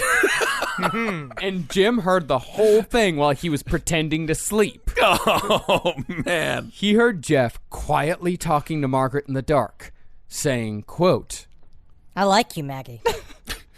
I like you. And I want you to like me. You know what I'm saying? This is a great episode of Joey Greco and Cheaters. I like you. And you know what? I'm thinking you like me. You know why? Because I'm Gef. G and one big G, one tiny little F. When you come down with me, I'll tell you what, it's not going to be one tiny F. It's going to be one big old long F. Yeah, I do like you, but you're a mongoose. Yeah, but I don't got just tiny little human hands, if you know what I'm saying. you got a tiny little dick, too? Yeah, you got a tiny penis? Huh? Yeah. Just like my husband. It ain't cheating if you got the same dick size. I don't like that. I don't like that concept. Well, once, things actually got a little physical. Margaret put her fingers up to the cross beams where Gef was waiting, and he licked her fingers. Although the author was not specific on how sensual this licking was. What is wrong with this person? I blame the author on this, by the way. The difference of sensuality is the amount of finger that goes in the mouth. Mm-hmm. If it's one knuckle, sometimes it's an accident. If it's two knuckles and the word sucking gets involved, then it's sensual. Yeah, I don't know why anyone's sucking on anyone's fingers anyway. I don't get anything out of it. But although Margaret and Gef certainly had their own thing going on, Jim treated Gef like the son he never had. The son that's trying to fuck his wife? Hey, man, that's how it starts. And that's how you learn how to fuck from the father. He'd call him my lad. And from what Jim said, Gef worked as a salve for Jim's bruised emotions. As Jim himself said that his daughter Vora, quote, was not an affectionate child. She is a sociopath. She's not a sociopath just because she kills rabbits for food. Well, not that. It's part that. But then also, she doesn't have any emotion towards her father. Now, what kind of daughter does that? That's very rude. All he does is do nothing for you. She's a teenager on an island that is basically filled with just sheep and rocks. Yeah. She's bored as fuck. She's unhappy. You moved us to here, away from the city where all my shit was. All right. Not a sociopath. I'll give her Daria. She's like a Daria type. She's upset. Okay, I get it. But while Jim and the mongoose had a jocular, almost paternal relationship, Gef's connection to Vora was that of a close friend. Aww. They were said to be inseparable for years, playing hide-and-seek and other childhood games. But as Vora got older and lived less in the world of play, Gef began exploring the Isle of Man all on his own.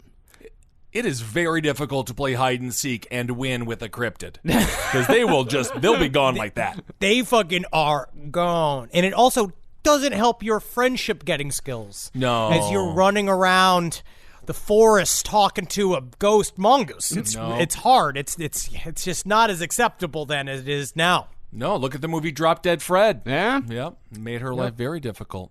Well, in this, the Irvings believed that Gef traveled the island not as a mongoose, but was instead able to take the form of a man. What? He could be a man this whole time? Well, this power falls He's a man, baby.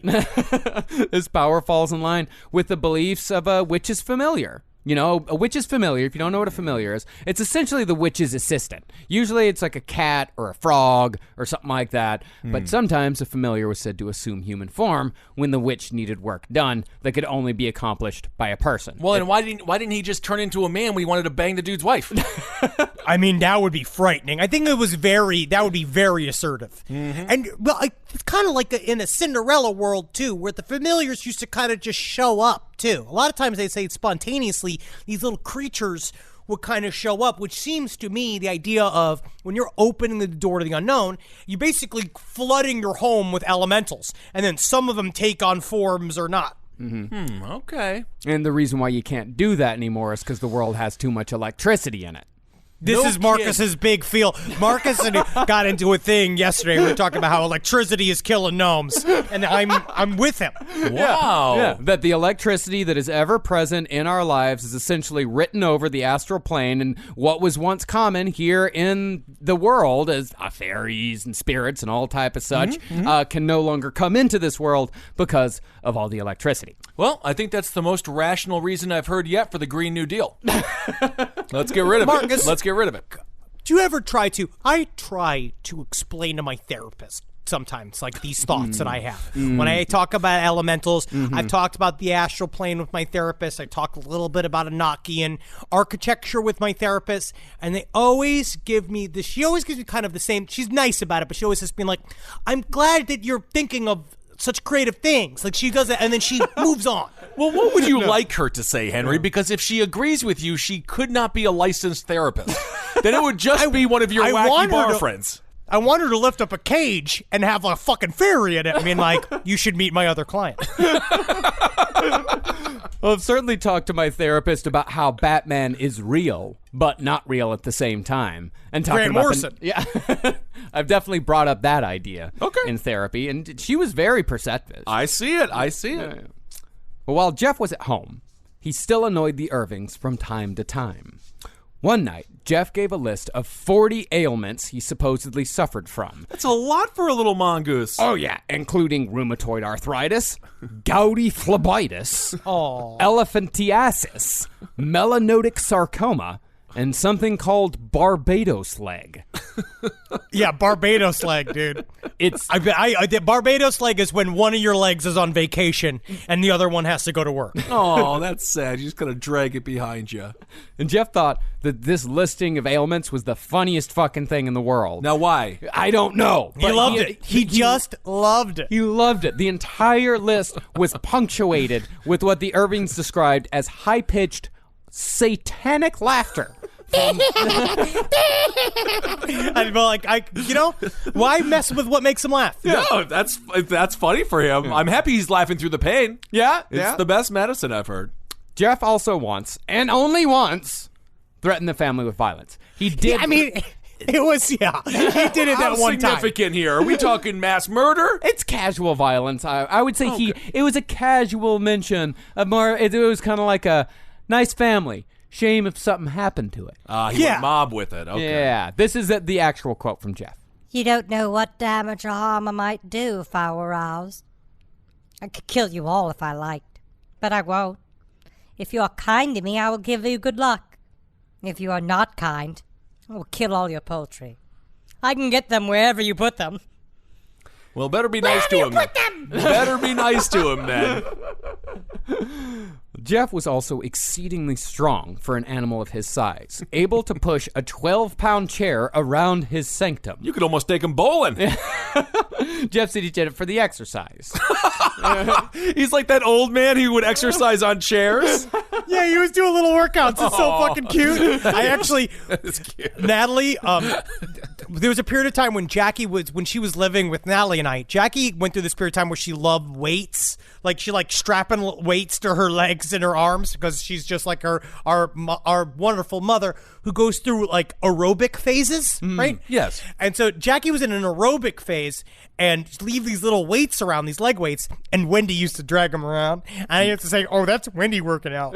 That's kind of fun for the family. Yeah, Kind it's of cute. fun I was for like, the- she's going to I get her don't think- neck all thick. Jackie from page 7. Make sure you check out Jackie and everything that Jackie does. I don't think she loved being covered in weights. I think she felt an immense amount of guilt because she had a conversation with your mother, and your mother shamed her, and then she put on weights to feel better, but then she realized that that's not actually what the problem is. I've always said there's nothing more functional and healthy than the relationship of a mother to her daughter. And just how there's no weird shit in there ever. yeah, It's yeah. always straightforward and really just simple and honest and nice. Absolutely. But Gef could also perform delicate work, using his weird little 3-fingered human hands to throw needles, and even, at one point, he drew a little self-portrait. No kidding. Yeah, man. Yeah, it's cute as fucking hell, dude. All this shit's cute as fuck. It makes me fucking I fucking love how cute this fucking shit is. I know. This is. I feel weird. We're in such an adorable little time here. But of course, when it came to the world outside of Dorlish Kashen, there was always the question of whether or not Gef was actually real. And after, Yeah. Oh, yeah. That big question. in Dorlish Kashen, there was no question as to whether Gef was real or not. But outside, there was definitely a question. And after taking a couple of years off from the subject, parapsychologist Harry Price returned to Gef the Talking Mongoose. Wow. Guess it came back in the rotation. Yeah. He's just like, okay, yeah, now came back up. And Harry Price is just like, fuck it. I already masturbated today. I'll go and do this research into Gef the Talking Mongoose. All right. Well, Price asked the Irving family for some samples of Gef's fur, and the Irvings claimed that the fur they sent was pulled from Gef's back and tail. But from what Price's contact at the London Zoo said, the hairs most likely came from the dog. Now you might say, of course they're from the dog. The Irvings probably just clipped some from Mona. But it might also be possible that Gef, a trickster by nature, pulled a switcheroo. Because for the most part, the only people Gef really cared about convincing were the Irvings. These bits of evidence remind me of the evidence that has been accrued over time about UFOs, right? The idea of metamaterials and implants, all these things that now the TTSA are now firmly in the camp of they are trying to do research on, but they aren't. They are making television shows. But the stuff that comes out, especially the fucking like the implant nodes and stuff that they found, like all this kind of stuff they found beneath people's skin. It's like weirdly humdrum, but also highly strange. It's like a piece of brass will be found up inside a person's nose, or a weird piece of silicone will be found in a person's leg, and no one's quite sure how it got there. It's not like fucking brand new tech that kind of just it's not Alienware, like literally Alienware. It's stuff that happens on Earth, but it's in an unusual place. So it's like an elongated silicone tube, almost in the shape of a penis, might be found inserted in somebody's anus, and then in order to make an excuse for that action, they say, "I am not gay, to my wife. It was an alien implant," and obviously we all have to believe him. But even with the dubious origin of the fur, Harry Price still came to Dorlish Kashen in July of 1935 and brought along a BBC gadfly named Richard Stanton Lambert. Now, of course, Gef didn't speak to either of these men, because Gef knew that Harry Price was a doubter, calling him the man who put the kibosh on spirits. And that is a word for word what he said. He did say he called him the man who put the kibosh on spirits, which was like, that was their version of saying, like, this song slaps. Like, that was, like, weirdly, like, very current slang from Gef. Yeah. Well, at this point, Harry Price was the guy who got into the game to debunk all the paranormal shit. He was like J. Allen Hynek, who got into UFOs to debunk UFOs. Harry Price was the same kind of guy. Okay. But then they pulled him fucking back in. Yeah. But after comparing the story of the Irvings to the earlier accounts given by parapsychologist Captain Dennis, Price and Lambert decided that it was actually more unlikely that the Irvings would invent and sustain such a ridiculous story than it would be for Gef to actually exist. Okay. Now, they did attempt to get Vora by herself to get her side of the story, but Jim, not surprisingly, didn't feel too comfortable with two strange psychical researchers being alone with his teenage daughter. Yeah. So they never got the chance. No, honestly, this is the first and only time he's been a good father. Well, it's so hard to tell, like when you tell a father that you need to give your daughter the wink test, and at the beginning, you're just hoping it's an acronym, Right. Now, Lambert and Price figured this story was good enough for a book, but they stressed to Jim Irving that a book about a talking mongoose on the Isle of Man was highly unlikely to make a profit. And the least shocking sentence of the day. That's also, I think, how we did our pitch to HMH. We're like, I don't think anyone will purchase this, but it should be out there. Yeah. Absolutely. And thanks to everyone who bought the last book on the left. Y'all are super sweet. 3 weeks in a row on the New York Times bestseller list. It's pretty cool. Yeah, and if you want your copy, go to IndieBound. Go get it. Thank you. Go to much. IndieBound. Yeah. After much haggling, they all agreed that if the book sold over 1,500 copies, Jim would share the spoils. That was the point in which the publisher would start to make their money back. Okay. Haunting of Cashin's Gap only sold 350 copies. So close, though. So close. Publisher lost a lot of money on that one. Nah. I did look up a copy of it. Now it's like fucking $1,500. Wow. But yeah, damn. because there were only 350 copies sold. That's the long game. They were playing the long game. Yeah, they're like, they wait till their fucking skeletons to make any money. Them and Van Gogh, so excited. They're like, my tombstone will be very popular. Very nice. Strangely, though, Richard Lambert ended up making quite a tidy sum from the story, albeit in an indirect way. After the book was released, the governors of the board of the British Film Institute, of which Lambert was a founding member, they had him removed. Yep. Why? Based on the fact that he'd co-written a book testifying to the existence of a talking mongoose, one particularly snobby member called Lambert unhinged. Oh, my God. Meanwhile, they're all reading the Bible. Hello. Thank you, Kessel. Thank you. So, Lambert took the BFI to court for slander. And this is fucking insane. A good portion of this slander trial involved Gef. This is in court. They all sat with their fucking wigs on in the heat, all yelling about Gef. Yeah, Okay, making their snooty little jokes about the size and bushiness of Jeff's tail. Oh, my goodness. Just trying to make Lambert look ridiculous. Wasn't there about to be a war? Or this is post-war. No, this is 35. What? Okay. Yeah, this is right when things are about to kick off. They should have been keeping an eye on that old Adolf Hitler fella. Yes. No. Because what happens is they needed to keep Gef the Talking Mongoose in the fold. Because imagine how dangerous Adolf Hitler would have been if he could have been aided. But the power of this phantom weasel That's who true. could go and tell him where Anne Frank was hiding.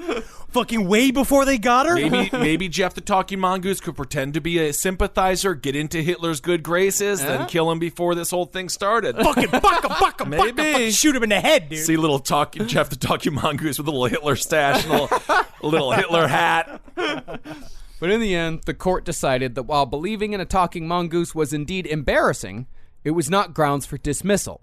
So Lambert ended up with a settlement that was worth $500,000 in today's money. So he got paid. He got paid, Well, but good for him. Jim Irving didn't get any of that money, and he was a little irked by that. Why didn't he get any of it? He's the one who ruined his life for this. Because, again, he didn't get... Gef, unfortunately, ruined their lives. Unfortunately, that what happens to every person's life who is touched by the paranormal.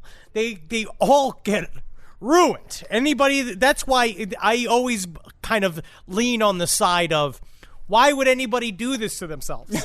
Why would they go and tell everybody in the world I own a talking mongoose? Yeah. If they didn't at least, if they weren't at least insane enough to believe it if it was fake. Well, that's the Harry Price approach, right? Why would they do that? Yep, why would they do that? Actually, Jim Irving did get offered by Buffalo Bill's Wild West show $50,000 for Gef the Talking Mongoose. They were going to tour him around America like a miniature King Kong.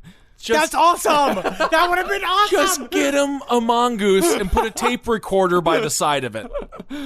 But Lambert, by the way, he went on to author a second book on the paranormal called Exploring the Supernatural, and that was the first significant study of supernatural phenomena in Canada. Wow. Okay, cool.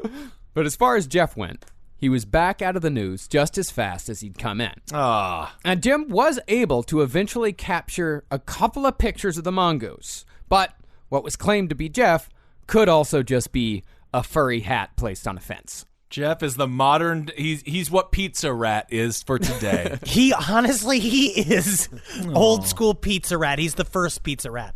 It did look like, the pictures of Gef do sort of look like what they, the rage at the time was fur stoles, like little kind of scarves, and it did look sort of like that. But that's another thing where if you look at pictures of UFOs or other various weird occult phenomena at the time, they all just kind of look like half-made. Right. Again, then you just say that they're all fake, but then you're the least fun person I've met at the party tonight, and I don't think I'm going to fucking re-talking to you. You know what I mean?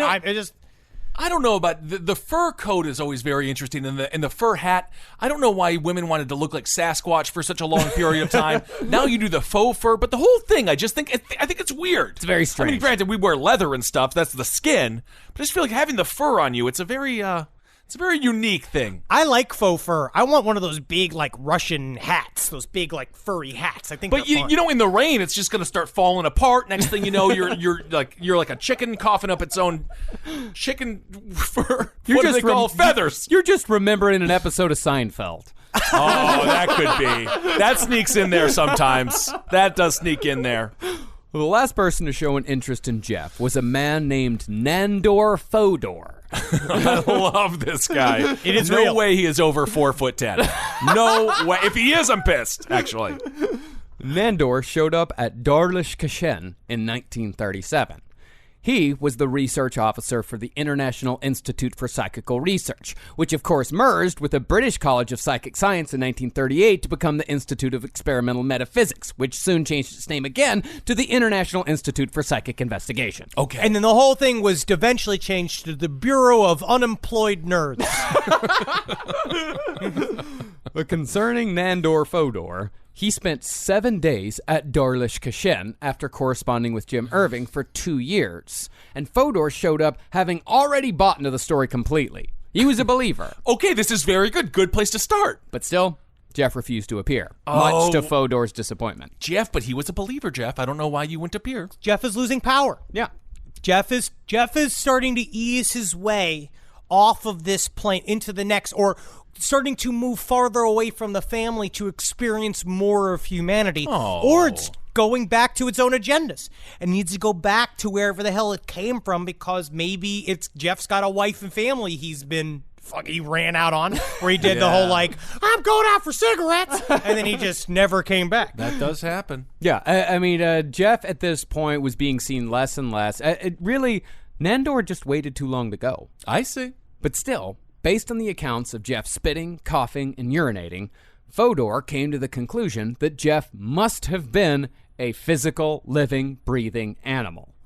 Furthermore, he believed Gef was a talking animal. Maybe not an animal that had been born with the ability to talk, but certainly an animal that had learned the art of human speech. Cool. Which is fucking weird. Yeah, that is a bit odd, yeah. It's the weirdest possible explanation. It's very weird, yeah. But Fodor also speculated that Gef, although physical, might have still been conjured by Jim Irving himself through an intense yearning for mental stimulation, owing to the entire Irving family going out of their minds with boredom stuck on the Isle of Man. He also then updated his views a couple of years later, where he then had some other very interesting idea that Gef was not only a physical talking mongoose, but that he was sort of possessed by the brain of Jim. That Jim was controlling him psychically from the outside, like this weird combo thing, which I think just involves him thinking that he had a fern and it was weed, and he just accidentally ate a bunch of it. Like, he just went off the fucking reservation. As we said, Gef had already started to fade by the time Fodor came around in 1937, and the Talking Mongoose was physically seen for the last time at Dorlish Kashen in 1939. However, when Jim fell fatally ill in 1945, his eldest daughter, Elsie, reported hearing strange noises from the ceiling beams just before her father passed on. Gef came to say goodbye. Oh, Jeff. Heil Hitler! What the hell, Jeff? What the hell? After Jim's death, Margaret moved to Liverpool with Elsie, and the property was bought by a dreadful man named Leslie Graham, who shot a polecat in 1947 at Dorlish Kashen and claimed that he'd killed the beloved Talking Mongoose. What is the point? That's not what we want. That's not what we want. None of us wanted his fucking corpse. Other than fucking the guy's wife, he didn't do anything wrong. I wanted him to sing and dance. I wanted him to be a showman. I didn't want him to be a fucking pelt. Yeah, this is why aliens haven't come to visit us yet. Leslie was a dreadful man. He was a terrible man. As far as Vora went, she left the Isle of Man soon as she could and wanted nothing more but to leave the story of Gef the Talking Mongoose far behind. She gave one interview in 1970, but was still steadfast in her claim that Gef was indeed real, even 30 years later. However, she said that if it would have been up to her and her mother, they never would have told anyone about Gef. But Jim, unfortunately, got a little carried away with the whole concept and ended up taking the whole thing way too far. Oh, my goodness. He did a little bit of a Chevy Chase from the National Lampoon movie in this fucking bullshit. Anytime you end up in the court of law discussing is the invisible talking mongoose real or not, some things have gone awry in your life. In fact, Vora made the interviewers promise that they would not tell any of her coworkers about the Gef story. She maintained that the reason why she could never find a husband was because of her association to Gef the Talking Mongoose. Oh, Jeff's final revenge. All right, there it is. And, you know, you could say that Gef wasn't real.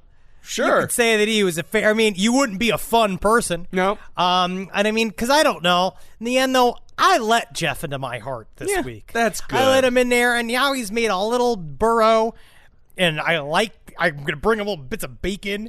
And I'm really excited, and I hope that Gef visits me in my sleep. So you're using this as an excuse for more bacon consumption? Yes. Okay, that's great. Gef the Talking Mongoose.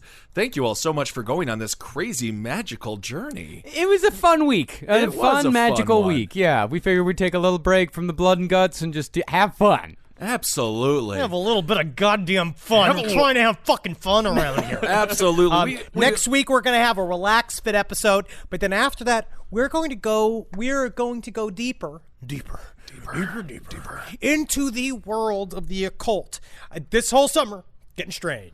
That's right. Summer of Strange is upon us. It's getting hot here in New York City, and hopefully the weather is nice where you are as well. Now we're going to talk extensively for an hour about the weather. So the clouds, there should be a little overhead today. We do have a thunderstorm planned. That's true. Oh, we had quite a nasty thunderstorm last night. A couple of my deck chairs got blown over, and I really don't have the energy right now to go out and put them back up. There you go. After you enjoy Cloudcast here on LPN, why don't you go and enjoy a little bit of a Bullet in the Mouth podcast, where we teach you how to get bullets in this trying times, in these hard times where the gun stores just aren't open, and you want to make sure you can really blow your brains out. I think the gun stores are open. Also, happy birthday, Henry! Once again, congratulations, you've made it. To this, you made it to this. And I live. And that's great. And we're happy that you live. Of course, birthdays are for the dying and funerals are for the living. So let's not forget that. Let's not forget that, and, please. Yes. Thank you all so much for supporting LPN. Thanks for giving to our Patreon. Thanks for anything. Do we have, obviously, the book? Again, go to IndieBound. Thank you all so much for buying the book. I mean, it really is amazing to be on the New York Times bestseller list 3 weeks in a row. It's like exceptionally rare. And, so just thank you all so much. And I promised a few people that got into my DMs because they were going going through stuff, that I was going to send them a book with a little written word in it. I will send that out, but it's open. The way to send it, the UPS store is closed until May 4th. Yeah, just give me a little time. Apparently, that's not a necessary business these days. And keep on supporting all the shows here on LPN. We got the stream. Is there anything else, guys? Anything else we want to tell our audience about? LastPodcastLive.com. Check out our live show because we can't be on the road, so take the road to your home. Absolutely. This is a way to watch us in your underwear, which is how I'd rather you watch us. I wish that you would show up at the live show in your underwear. Do that. Sure. I mean, I'd rather you do that. But check out Last Podcast Live, and also check out lastpodcastmerch.com. We're selling merch. We are still giving 6.66% of all of our proceeds to One Fair Wage. Absolutely. We fucking updated new shit. We've got a bunch of responses last week when we asked if, like, do you have some merch that you want us to chill at you? And we are going to start getting those gears turning. Yes, we are. We got a super cool new T-shirt out there if you want to go check that out. And we're restocked on everything that was sold out previously, so you can go lastpodcastmerch.com. And if you're interested in No Dogs in Space and you've been waiting until the end of the Ramon series to really digest the whole thing, Part 4 comes out next Thursday. So that whole thing's in, and then after that, we're heading on to something else. Hell yeah. Check out all the shows here on Last Podcast Network. And never forget, folks, hail yourselves! Hail Satan! Again. Magoostalations, everybody. Hail me. I think we've been forgetting a lot about Satan these days. Have and we? I think that we need to be reaching out more to Satan and see what he can do, because basically what it'll help you do is maybe help convince your partner to try something else in the bedroom during these trying times. Yeah, maybe. That could work. This show is made possible by listeners like you. Thanks to our ad sponsors, you can support our shows by supporting them. For more shows like the one you just listened to, go to lastpodcastnetwork.com.